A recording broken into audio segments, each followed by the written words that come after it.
क्या आप BA third semester में हैं एंड आपने साइकोलॉजी ले रखी है तो ये वीडियो आप ही के लिए है। स्वागत है आप सभी का आपके अपने चैनल बीए स्टडी में। आज हम आपके साथ डिस्कस करने वाले हैं बीए थर्ड सेमेस्टर की साइकोलॉजी मनोविज्ञान का नया सिलेबस हम डिस्कस करेंगे, जिसके माध्यम से आपको समझ में आ सके कि आपने अगर साइकोलॉजी सब्जेक्ट चूज किया हुआ है एंड आप चाहते हैं कि आप मास्टर्स भी साइकोलॉजी से करें तो कौन कौन से टॉपिक्स आपको पढ़ने पड़ेंगे इस थर्ड सेमेस्टर में जो है साइकोलॉजी को लेकर के। वो सारी चीज़ें आज हम इस वीडियो में डिस्कस करने वाले हैं, क्योंकि जब भी आप सिलेबस डिस्कशन कर लेते हो आपको समझ में आ जाता है कि सिलेबस में क्या क्या पढ़ना है, मेरे पास कितना टाइम है, तो आप एक बेटर तरीके से स्ट्रेटजी क्रिएट कर सकते हो कि हाँ मेरे को एग्जाम में कैसे पढ़ना है, कैसे लिखना है, क्या चीज़ें हैं, कौन कौन सी चीज़ें, कितनी तैयारी करनी है, कितने टाइम में करनी है, तो वो सारा कुछ आपको एक आइडिया लग जाता है। तो जो आपका सिलेबस है ना, ये थर्ड सेमेस्टर का नया सिलेबस साइकोलॉजी को लेकर के, इसका नाम है आपका psychology of social behaviour. Psychology of social behaviour यानी कि सामाजिक व्यवहार का मनोविज्ञान, यानी कि इसको हम सामाजिक व्यवहार का मनोविज्ञान या फिर सामाजिक मनोविज्ञान भी कह सकते हैं। क्या? सामाजिक व्यवहार का मनोविज्ञान या सामाजिक मनोविज्ञान कह सकते हैं। अब इसमें देखते हैं कि हर यूनिट में आपको क्या पढ़नी है। ये भी डिवाइडेड है आपका 8 पार्ट्स में, 8 यूनिट्स में। आइए एक एक यूनिट करके समझते हैं।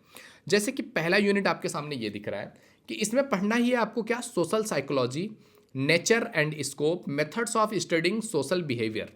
यानी कि आप देख रहे हो पहला यूनिट, जो मैं कहता हूं हमेशा कि पहला यूनिट आपका 20 to 30% सिलेबस कवर कर लेता है। कैसे कहता हूं? जैसे आप देख रहे हो कि इस पूरे सिलेबस का नाम क्या है, साइकोलॉजी ऑफ सोशल बिहेवियर, और पहले यूनिट में आपको क्या पढ़ना है, सोशल साइकोलॉजी यानी कि सामाजिक मनोविज्ञान। जो मैंने कहा कि इस पूरे पेपर का नाम ही है सामाजिक मनोविज्ञान, उसके बारे में समझना है कि सामाजिक मनोविज्ञान का जो है प्रकृति क्या है, इसका क्षेत्र क्या है, ये सब समझना है। और इसमें जो आगे है जो है साइकोलॉजी ऑफ सोशल बिहेवियर, ये साइकोलॉजी ऑफ सोशल बिहेवियर में ये जो है सामाजिक व्यवहार के अध्ययन के तरीके। तो जो ये है कि साइकोलॉजी ऑफ सोशल बिहेवियर, तो सामाजिक व्यवहार के अध्ययन का पूरा तरीका ही पहले यूनिट में समझ लिया गया है। तो एक तरीके से एक बहुत बड़ा जो पोर्शन आपके सिलेबस का होता है ना, वो पहले यूनिट में कवर हो जाता है।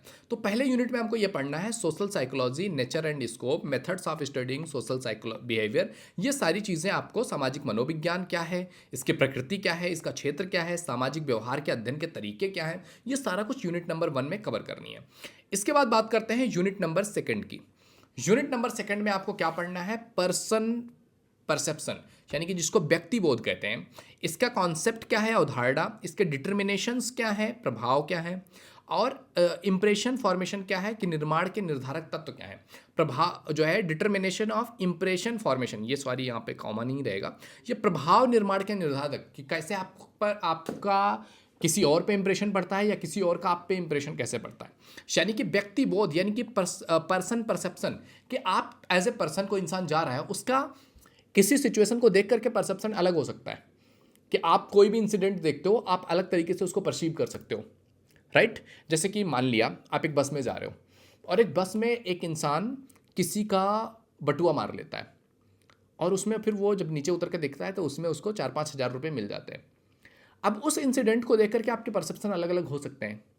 परसेप्शन ये हो सकता है, एक परसेप्शन कि भाई ये बड़ी गलत चीज़ है यार, किसी का पैसा किसी ले लिया और किसी के साथ बहुत बुरा कर दिया, उसको तो बहुत बुरा लगेगा, ये एक चोरी कर रहा है, गलत काम कर रहा है। या फिर आपके अंदर ये परसेप्शन भी आ सकता है कि भाई कितना आसान है यार, 10 मिनट में ये काम करके चला गया, 5,000 रुपये इसने कमा लिया।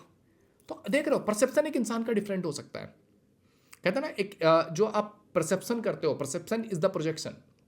तो पर्सनल परसेप्शन यानी कि व्यक्ति बोध की अवधारणा क्या है, परसेप्शन क्या होती है, कैसे होती है, और प्रभाव निर्माण के निर्मारक यानी कि कोई इंसान का किसी चीज़ को लेकर के क्या इंप्रेशन होता है, कि कोई इंसान किस चीज़ को कैसे इंप्रेस कर सकता है या उस पर किसी चीज़ का इंप्रेशन कैसे आता है। ये सारी चीज़ें आपको यूनिट नंबर 2 में पढ़नी है। यूनिट नंबर 3 में हम पढ़ेंगे सोशल कॉग्निशन, यानी कि सामाजिक अनुभूति। इसमें हम स्कीमा पढ़ने वाले हैं, और सिस्टमेटिक प्रोसेसिंग यानी कि योजनाबद्ध प्रसंस्करण कैसे होता है, प्रोसेस कैसे करता है हमारा ब्रेन, उस चीज़ के बारे में हमको यूनिट नंबर 3 में पढ़ना है। इसके बाद आ जाता है आपका यूनिट नंबर 3 का ये पार्ट भी है आपका। यूनिट नंबर 3 में ये दोनों पार्ट हैं आपके। एट्रीब्यूशन ऑफ कैजुअलिटी, हॉर्लोड केली जो है केली का और बर्नार्ड वेंगनर का, इन दोनों का जो कारणता का जो है आरोपण है, और इन दोनों का वो चीज़ें हमको समझनी है इस यूनिट नंबर 3 में।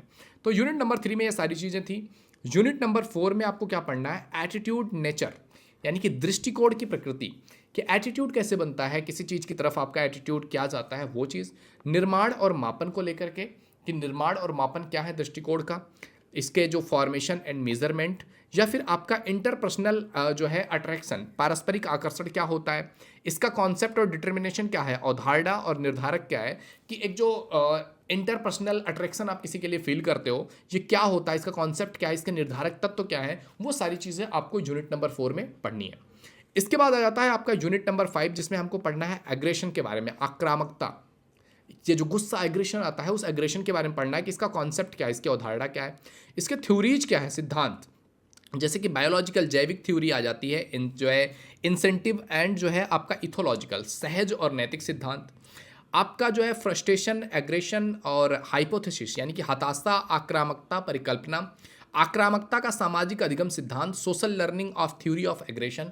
तो प्रॉपरली बेसिकली ह्यूमन बिहेवियर में एग्रेशन एक बहुत इंपॉर्टेंट पार्ट है। एक ऐसा बिहेवियर है जिसके बेस पर समटाइम्स जिंदगियां उजड़ सी जाती हैं, बर्बाद सी हो जाती हैं, हम एग्रेशन में आकर के समटाइम्स बहुत बुरे बुरे डिसीजंस ले लेते हैं। तो ये एग्रेशन का सिस्टम कैसे वर्क करता है, ये सारा कुछ आपको यूनिट नंबर 5 में पढ़नी है। इसके बाद आ जाता है आपका यूनिट नंबर 6। यूनिट नंबर 6 में आपको पढ़ना है प्रो सोशल बिहेवियर, सामाजिक समर्थन व्यवहार। प्रो सोशल मतलब जो समाज जिसको सपोर्ट करता है, कि सामाजिक समर्थन बिहेवियर, जैसे मोटिवेट्स टू हेल्प, मदद करने के लिए की प्रेरणा, जो प्रेरणाएं हैं। बाई स्टैंडर इफेक्ट यानी कि दर्शक प्रभाव हो गया। डिटर्मिनेट्स यानी कि निर्धारक तत्व, जैसे कि personal, situational, social, socio cultural यानी कि जो है व्यक्तिगत, परिस्थितिजनक या सामाजिक सांस्कृतिक। तो ये सारा कुछ आपको जो है कौन कौन से विशेषताएं होती हैं, प्रो सोशल कौन कौन सी चीज़ें होती हैं, प्रो सोशल बिहेवियर कैसा होता है, ये सारा कुछ यूनिट नंबर 6 में हमको पढ़नी है। इसके बाद आ जाता है आपका यूनिट नंबर 7, जिसमें आपको पढ़ना है सोशल इन्फ्लुएंस प्रोसेस, सामाजिक प्रभाव प्रक्रियाएं, कि किस तरह से सोसाइटी हमको प्रभावित करती है, इन्फ्लुएंस करती है। जो है कन्फॉर्मिटी एंड कॉम्प्लायंस यानी कि जो अनुरूपता और अनुपालनता है। इंटर ग्रुप रिलेशंस जो हैं, जो अंतर समूह संबंध हैं, जिसमें आपका प्रिजुडिस आ सकता है या डिस्क्रिमिनेशन आ सकता है, कि पूर्वाग्रह और भेदभाव। इसके बाद हमको ग्रुप्स के बारे में पढ़ना है, समूह के नॉर्म्स क्या होते हैं, रोल्स क्या होते हैं, स्टेटस क्या होते हैं, आपका जो है कोहेसिवनेस क्या होता है, जैसे कि समूह के जो है मानदंड क्या है, भूमिकाएं क्या हैं, स्थिति और सामंजस्य क्या होता है। ये सारा कुछ आपको यूनिट नंबर 7 में पढ़नी है। इसके बाद आ जाता है आपका यूनिट नंबर 8। यूनिट नंबर 8 में आपको क्या पढ़ना है, इसमें आपको ग्रुप इन्फ्लुएंस प्रोसेस, समूह प्रभाव प्रक्रियाएं, के ग्रुप किस तरह से इन्फ्लुएंस करता है किसी इंसान के ऊपर, वो चीज़। सोशल जो है फैसिलेशन, जो सामाजिक सुविधाएं हैं वो। सोशल लोफिंग, सामाजिक आलस्य। एंड जो है आपका डी इंडिविजुअलाइजेशन और अव्यक्तिकरण, ये सिचुएशन किस तरह से क्रिएट होती है, किस तरह से आप अव्यक्तिकरण करते हो, यानी कि खुद इंडिविजुअल से हट करके ग्रुप के बारे में सोचते हो। ये सारी चीज़ें आपको पढ़नी है इस सिलेबस में। ये था यूनिट नंबर 8 का सिलेबस। अब ये सारी सिलेबस हमको पढ़नी है बीए थर्ड सेमेस्टर की साइकोलॉजी में। आई होप आपको समझ में आ गया होगा क्या क्या चीज़ें आपको पढ़नी है। एक एक करके हम एक एक यूनिट भी आपका कवर कराते रहेंगे, तो चैनल के साथ जुड़ जाइए, सब्सक्राइब करके बेल आइकन हिट कर दीजिए, जिससे आपको आने वाली वीडियोज़ का नोटिफिकेशन मिलता रहे। ओके, तो मिलते हैं आपसे अगले वीडियो में, तब तक के लिए जय हिंद, जय भारत।